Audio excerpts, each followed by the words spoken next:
everyone, Miguel here. Welcome back to the channel. If you've been following the channel for a while, you may remember that I previously reviewed another watch from this company, and I'll link that video down in the description if you want to check it out.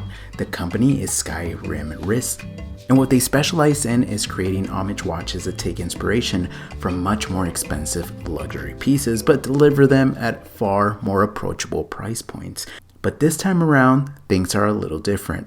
Instead of reviewing one of their standard models, I actually went onto their website and used their DIY section to design my own watch using the parts that they offer. And the inspiration here is pretty obvious. I went with something that clearly takes cues from the Rolex Daytona. Now, my goal wasn't to copy something straight out of the Rolex catalog, but I also didn't want to build something that looked completely different either. I wanted something that captured the spirit of the Daytona while still having its own look. The process itself was actually pretty simple. On the Skyrim Wrist website, you go through the builder, choose a case, style, bezel, hands, bracelet, and a few other components, and before you know it, you've essentially built your own custom watch. Pretty simple. And honestly, the coolest part about it is the price. Even before discounts, these watches are already very affordable. But when people use my promo code, the price drops to sub $300, which makes the whole experience pretty fun and approachable. Now, before we get into the bigger conversation about homage watches, let's go over the specs of the watch I built. The case measures in at 40 millimeters. It has a lug-to-lug of 47 millimeters and a thickness of 12.5 millimeters. Lug width comes in at 20 millimeters, which is a great size because it opens up a ton of strap options if you ever want to swap out the bracelet. On my 6 and 7/8 inch wrists, the watch wears really nicely. The proportions feel balanced, the case sits very comfortable, and that 40 millimeter size is kind of the sweet spot for a lot of collectors. The case and bracelet are made from 904L stainless steel, which is interesting because that's the same type of steel that Rolex uses. It offers excellent corrosion resistance and has a slightly different finishing characteristic compared to the more commonly used 316L stainless steel used by most brands. The bezel is ceramic, which gives it that glossy look while also improving scratch resistance. Up top, you got a sapphire crystal, which is always nice to see at this price point because it adds durability and clarity when looking at the dial. Water resistance is rated at 5 ATM or about 50 meters, and the watch also features a screw-down crown and screw-down pushers, which helps with that rating. Inside the watch is a Seiko VK63 Mecha Quartz movement. This is one of those hybrid movements that gives you the best of both worlds. The timekeeping proportion is quartz, which means it's extremely accurate and reliable, but the chronograph portion operates mechanically. So when you start or reset the chronograph, you get that crisp snap and quick return you'd expect from a mechanical chronograph.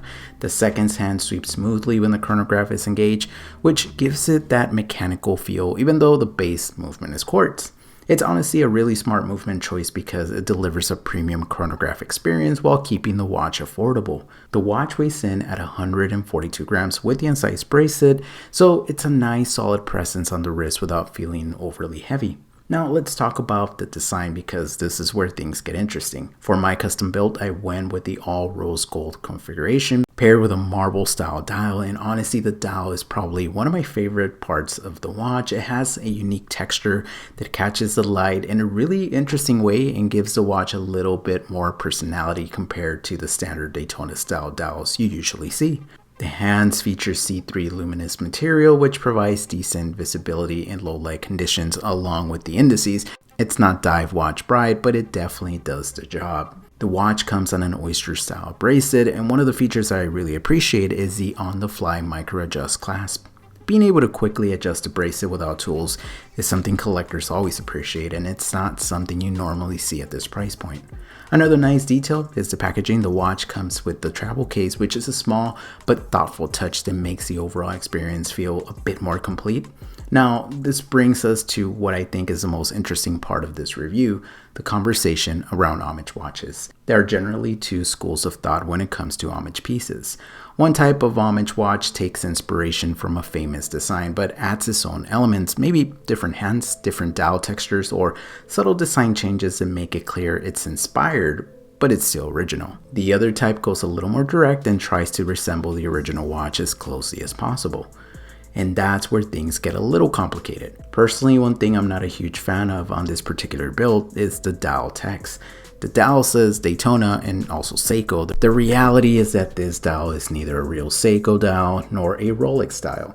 It's essentially a custom dial created for homage builds like this. I honestly think the watch would have been better if Skyrim Riz simply placed their own logo at the 12 o'clock position and removed the word Daytona altogether along with Seiko. That way it would still clearly be inspired by the Daytona design language without trying to be either brand. It's actually interesting because when I showed this watch to a few people, they were genuinely confused. Some thought it was a Seiko, others thought it was referencing a Rolex, and it took a bit of explaining to clarify that it was actually an homage watch and it was neither one of those brands. And that's really the broader conversation around pieces like this. Some collectors love homage watches because they allow people to experience iconic design languages without spending tens of thousands of dollars. Others prefer watches that lean more into original design. But at the end of the day, watches like this are meant to be fun. They don't take themselves too seriously and they allow collectors to experiment with different styles.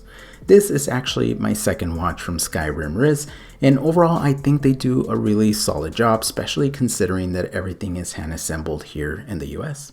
If you're interested in building your own watch, I'll leave an affiliate link in the description below. The channel does make a small commission if you decide to pick one up, which helps offset some of the costs of running this channel. Overall, I think this watch is fun.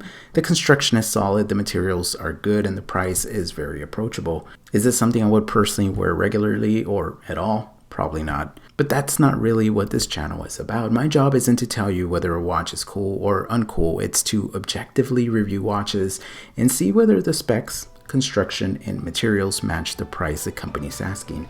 And in that regard, this watch definitely delivers. As always, thank you so much for tuning in. I really appreciate it. Be safe out there and stay humble.